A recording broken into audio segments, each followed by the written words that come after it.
Hey friends, welcome back to my kitchen. If you're new here, I'm very glad that you found me. Today I am sharing with you some meatless recipes. I have a lunch prep that could be a dinner recipe as well. I have a breakfast cake that could also be for a snack if you wanted it to be, and it also happens to be gluten-free. Plus I have a single serving lunch idea that was absolutely fantastic, really versatile, very tasty. So stay tuned. Shh.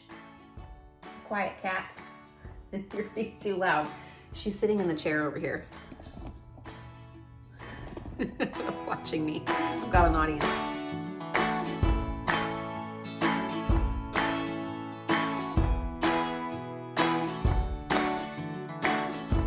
I'm taking a little bit of a different tack with this video. A lot of my videos include multi-serving family style meals. This one, I wanted to do some lunches. I wanted to have something for breakfast or for a snack. I really would like to start including in my videos some recipes that just feed one or two people, because even though I've got young kids in the house, sometimes I'm just making dinner or lunch for myself or for myself and my husband. So I hope you find something that is interesting or enjoyable or just gives some ideas in this video. And as a reminder, these are vegetarian, meaning I did not use any meat, but they are not vegan. I did use some dairy, I used some eggs and some honey in the cornbread that I made. So these are not plant-based meals. You might be able to make them so if you wanted to, but these are all meals where I did not use any meat, no beef, no chicken, no pork. I'm just using dairy, vegetables, starches, different seasonings to create some recipes that don't have any meat in them. The first thing that I'm going to get going is actually going to be a lunch prep for my husband and myself. It is going to be a sort of like creamy, meatless enchilada soup. It's like a white bean enchilada soup. And I'm going to have this recipe. I'm just going to use half of the ingredients that I would normally use for a recipe like this if I was going to feed my entire family,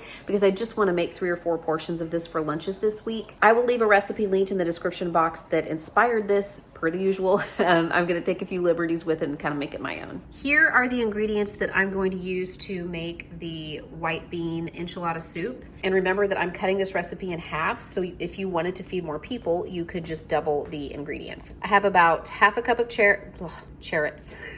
I have about half a cup of carrots chopped, 1 stalk of celery chopped, and about half of an onion chopped. I have 2 tablespoons of butter, and I'm going to use a couple teaspoons of this garlic that is already minced. So if you have just regular garlic that isn't pre-minced, you can just use 1 to 2 cloves minced. I have 1 cup of corn, 1 can of chopped green chilies, 1 can of Great Northern beans, and I am not going to rinse these. I'm going to put them in with everything in the can. In fact, I'm going to put this can in plus 1 can worth of water so that I get all of the like starchy stuff out of the can. 1 cup of milk, 1/4 cup of plain Greek yogurt, which is about half of this little 5.3 ounce container. So I'm just going to use half of this container. Salt and pepper to taste. And I'm actually going to season it with some of this everything but the elote seasoning, because this has a lot of the seasonings in it that I was going to use. But if you don't have this, I would just use about half to 1 teaspoon of chili powder, cumin, and maybe some garlic powder. And that would take the place of this, but I think that this is kind of a cool seasoning, so I'm going to use this in this dish. And I'm going to use the slow cooker to help me out here. I have my mirepoix, my onion, celery, and carrots sauteing here with the butter in my Instant Pot slow cooker. And I've had a lot of questions about this. This is not an Instant Pot. It is an Instant Pot brand slow cooker, so it does not have an Instant Pot setting. It is made to be a slow cooker. It just has a few extra settings, and this saute setting is one of them. It also has a bake setting, and it has a rice setting, and I haven't really played around a lot with that yet, but it doesn't do the Instant Pot stuff. Like, it's not a pressure cooker. It's just a really kind of jazzed up slow cooker.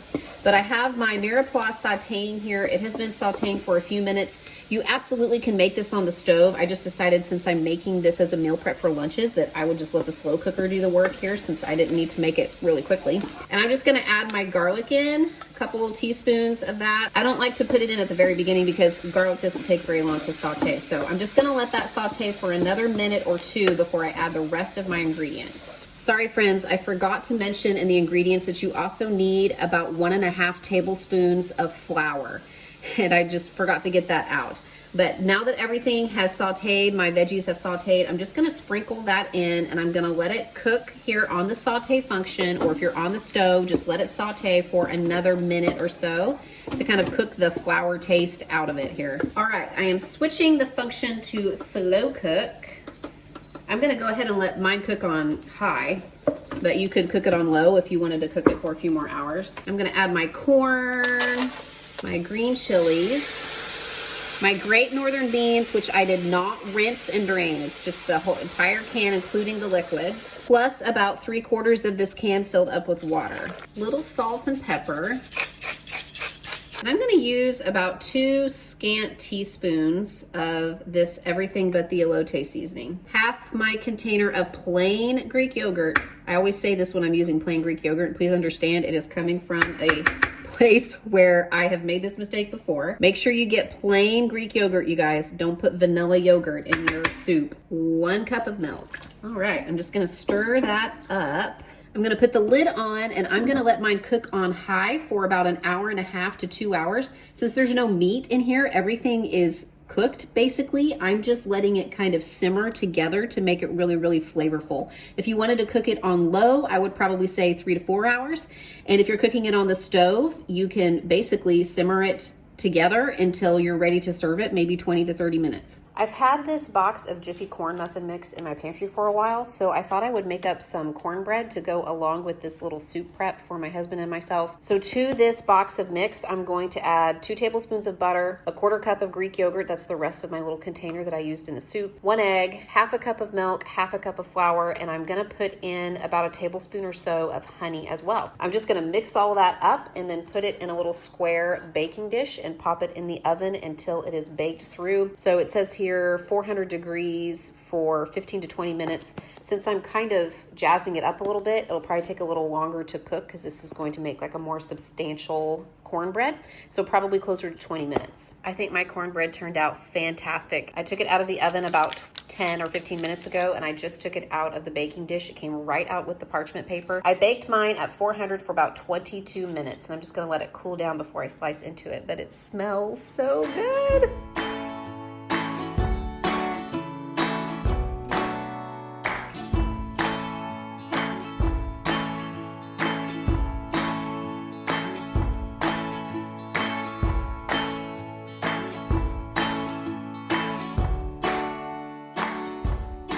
It is Friday and my husband is often working from home on Fridays, so I thought I would whip us up a little bit of lunch, and we're going to make this BBQ Ranch cauliflower bowls from Green Chef, and that is who is sponsoring today's video. Green Chef is a CCOF certified organic company and they offer meal options for a wide variety of lifestyles and eating preferences like keto, paleo, vegetarian, vegan, gluten-free, Mediterranean. In fact, my husband and I have been getting Green Chef boxes for several months now and we have tried several different kinds of boxes, and the vegetarian box was actually our favorite. So that is the box that we got this time, and that is the kind of box that this meal is coming from that we're making today. Sometimes my time is worth more than my money is. Like sometimes I need to buy back some of my time. So Green Chef comes in really handy for that because they send everything for these meals already pre-portioned. Some of it is even prepped and ready to go. They send all of the sauces and the dressings and the spices in packages that make it easy to use in the recipes. It's so nice to have something where everything is already in the bag that I need to make the meal. I don't have to buy like a big container of something just to use a little bit of it in a recipe. It's exactly the amount that I need. It has this really colorful instruction sheet right here that tells me everything that I need to do. I can just kind of like zone out and cook. You know, it's kind of like I don't really have to think that much about it. See, like this right here. I need to sprinkle this onto the cauliflower and the onion mixture. And this is a Memphis style barbecue spices, but instead of me like buying all the individual spices to make this, they send me just enough of the spice mix that I can sprinkle it over the top here. Being able to have things that are already, you know, pre-measured and just enough for one recipe gives us a chance to try some different flavors.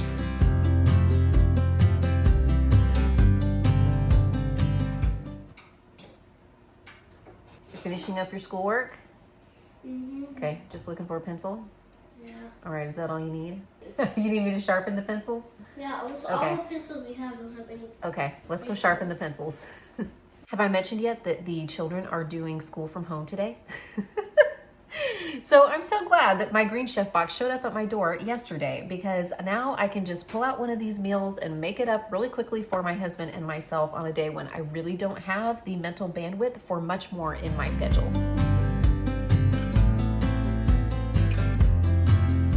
Green Chef does have a deal for you today. Right now, if you go to greenchef.com and you use the code Mindy130, you can get $130 off plus free shipping on your first box. So you can find a link to that website below in the description box. It's greenchef.com plus the code Mindy130 for $130 off plus free shipping.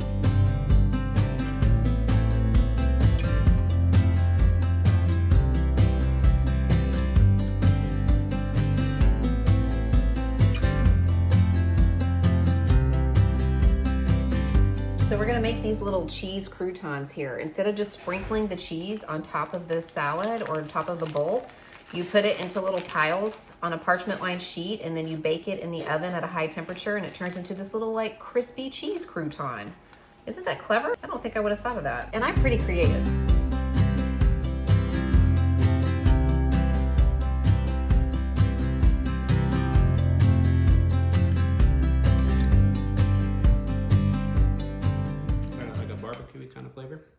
Yeah, it's like a barbecued cauliflower and quinoa salad with kale and tomatoes, and it's got like ranch and like just some little cheese croutons. I thought it was really good. Yeah, it's very good. It's similar to what I get a lot of times at BJ's. That's a local restaurant, folks.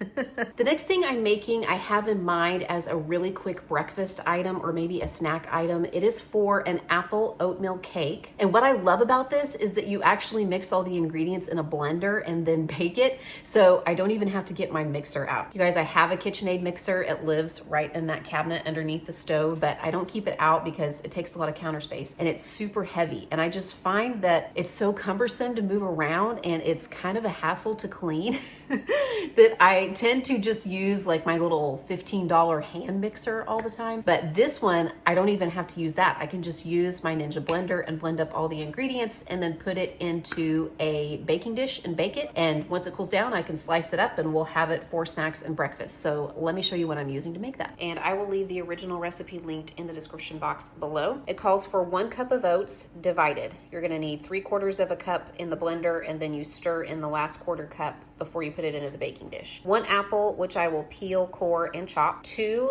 eggs, 1 tablespoon of butter, that's actually a plant-based butter, melted. 1/2 teaspoon each of baking soda and baking powder. 1 teaspoon each of cinnamon and vanilla. 1 tablespoon of honey, and then it calls for 3 tablespoons of yogurt. I assume it means plain yogurt, but unfortunately I used all of that for the soup lunch preps and the cornbread. But this is a sweet recipe, so I think it will be fine for me to use one that's flavored. So I'm just gonna use 3 tablespoons of this strawberry Greek yogurt. I think it'll be fine. So I'm going to put all of that, save for 1/4 cup of the oats, into the blender, blend it all up. Then I will stir in the last 1/4 cup of oats, pop it into a baking dish and bake it at 350 until it is done. And I'm not sure how long that's gonna take, so I'll just let you know how long it took whenever we take it out and take a look at it.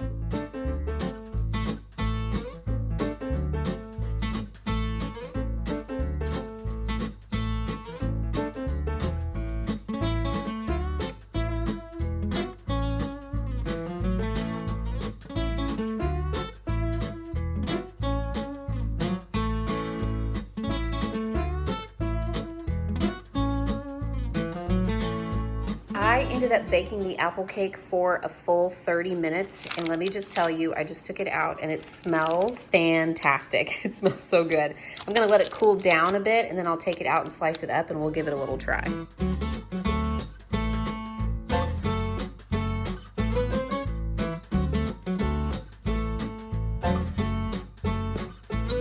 The last recipe that I wanted to share with you guys is a single serving meal option, maybe something that you could make yourself for a quick lunch or maybe a quick dinner if you find yourself just needing to whip something up for you or one person. I've shared a few recipes like this in other videos. I feel like they're pretty well received, so I'd like to kind of do more of this moving forward. So let me know if it's something that you like. Leave me a comment below. I don't make a lot of dishes that have sort of an Asian cuisine vibe. You know, I don't do a lot with like teriyaki or a lot of noodle dishes or stir fries because my family doesn't really care for those kinds of flavors very much, but I do like them. So I'm going to do something that is a take on a recipe I saw on Pinterest called hibachi noodles. I'm changing it up quite a bit, but if you are somebody who likes this style of cuisine or this type of food, and you probably already have a lot of these ingredients and we'll see what we come up with. For this recipe, I'm just using plain old spaghetti. I tried to find linguine, but I couldn't find any. And I'm gonna throw some veggies in this as well. And I have this steamer attachment that came with my pots and pans. I'm actually in the process of replacing my pots and pans, like 1 or 2 at a time, because I've had the same cauliflower set since my husband and I got married almost 17 years ago, and they've seen better days. But I have this really cool steamer, which you actually see in the background right now, because I'm cooking my pasta and I'm cooking my veggies at the same time. This little steamer sits on top of my saucepan, so I can like cook the spaghetti underneath, and I just put some carrots and some sugar snap peas in the top so that those will steam while the pasta is cooking, and then we'll be ready to throw this dish together really quickly. To finish off the noodles and veggies to make, you know, the sauce that's going to coat them, I have a tablespoon of butter, and I'm gonna use about a teaspoon of minced garlic, or you could use 1 to 2 cloves of minced garlic. And I'm gonna use half a tablespoon, which would be about 2 teaspoons of each of these things: soy sauce, rice wine vinegar, sesame oil, and sugar. And then I'm gonna top this at the end with some sesame seeds, or you could use some everything but the bagel seasoning if that's something that you have on hand and that you enjoy. So I have my garlic sauteing in the butter here. I'm just gonna let that saute until the garlic is fragrant. I'm gonna go ahead and add my veggies.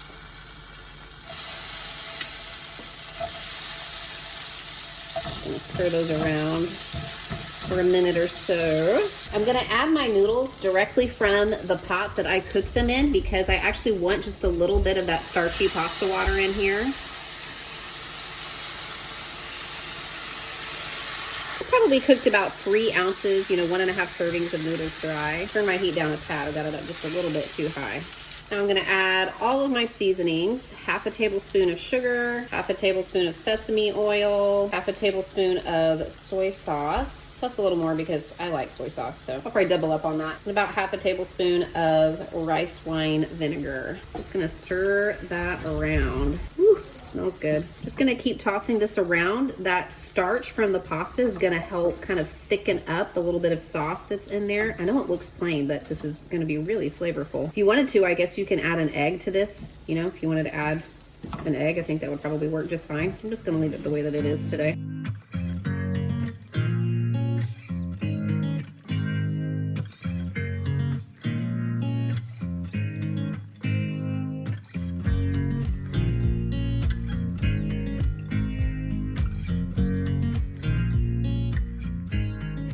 Okay, I cannot wait to try these. I thought I would go ahead and try these and tell you guys how they turned out. So here goes. They're still hot.